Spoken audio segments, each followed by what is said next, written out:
عمرك سمعت عن مكان في التجمع تدخله ب20 جنيه وتقضي دي يوز فيه ب30 جنيه؟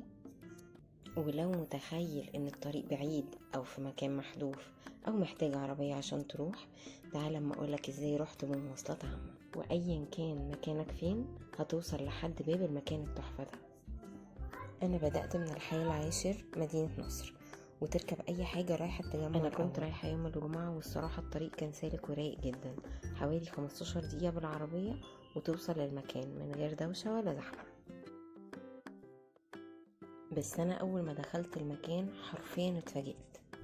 المكان لطيف جدا ومنظم جدا، دي يوز فيه كل حاجة ممكن تدور عليها وبأسعار ولا أرخص. أولا هو فيه كذا حمام سباحة، كلهم واسعين ونظاف جدا. حمام سباحة للكبار، وفي واحد كمان أولمبي و2 للأطفال. وعلى فكرة مسموح لأولياء الأمور ينزلوا مع أولادهم الصغيرين. مناسب جدا للشباب ومناسب أكتر للعيلة، لأنه كمان في كيدز اريا مجانية تماما وبعدد ساعات زي ما تحب. بس اقول ايه بقى عن اماكن تغيير الملابس؟ نظيفة جدا، حرفيا خدمة اعلى من السعر بكتير جدا. والمفاجأة التانية بالنسبة لي ان الكافيتيريا كانت نفس اسعار اللي بره، يعني ممكن زيادة جنيه ولا حاجة. وعلشان هو كمان مكان كامل للأسرة، فكمان في بازار لو عوزتوا تشتروا اي حاجة، هدوم، اكل، كل حاجة. يعني انا لقيت فيه حاجات كتير جدا بصراحة. ولو عاوزين تريحوا دماغكم شوية وعندكم اولاد، تقدروا تسيبوهم في البسين، وفي اماكن انتظار على فكرة لاولياء الامور، سواء عند الكيدز اريا او البسين.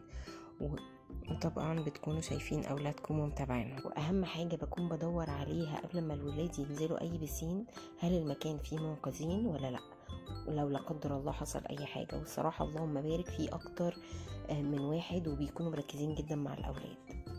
فعليا من احسن الخروجات الصيفية المتكاملة اللي انا جربتها. مكان هادي ومش زحمة وسعره في المتناول. هو دوت مركز شباب التجمع الاول، ودوت للاعضاء والغير الاعضاء. انا عشان عضوة في المكان، وانا اتفاجئت لاني بقالي فترة طويلة ما كنتش رحت. فالسعر طبعا بيكون مختلف، بيكون 20 جنيه للبسين، ودخول طبعا مجانا، وسواء اعضاء او غير اعضاء استخدام اي حاجة جوه سواء الكيدز اريا مجانا. لكن البسين ليه سعر الغير الاعضاء 30 جنيه زي ما قلت لكم. في اماكن كتير جدا جلوس للعائلة. انا طبعا بوريكم المناظر قد ايه هي خرافة في المكان، وفعلا حاجة تروق الاعصاب. وبرضو زي ما قلت لكم، هو عشان مكان متكامل في قاعة افراح اللهم بارك اكثر من رائعة. لو حابين ان انا اصورها لكم قولولي. وحمام السباحة طبعا بيكون على مرتفع، فما اقولكوش بقى على الطراوة والاحساس الرائع والهواء النقي اللي انتوا بتشموه وانتوا قاعدين. فلو زهقتوا من الكافيهات والزحمة وبتدوروا على حاجة جديدة ومش مكلفة، جربوا مركز شباب التجمع الاول وقولولي رأيكم. واحفظوا الفيديو عشان تقدروا ترجعوا له في اي وقت وتبقوا حافظين الطريق. المهم لو في اي حاجة حابين انتوا تسألوا عليها سيبولي في الكومنتس وانا هجاوب عليكم كلكم. وبس كده، اسيبكم مع باقي المناظر الجميلة الرائعة اللي انتوا هتشوفوها في الفيديو ده. ولو عجبكم الفيديو ما تنسوش لايك وشير وسبسكرايب، واشوفكم في فيديو تجارب وفلوجات جديدة، وباي باي.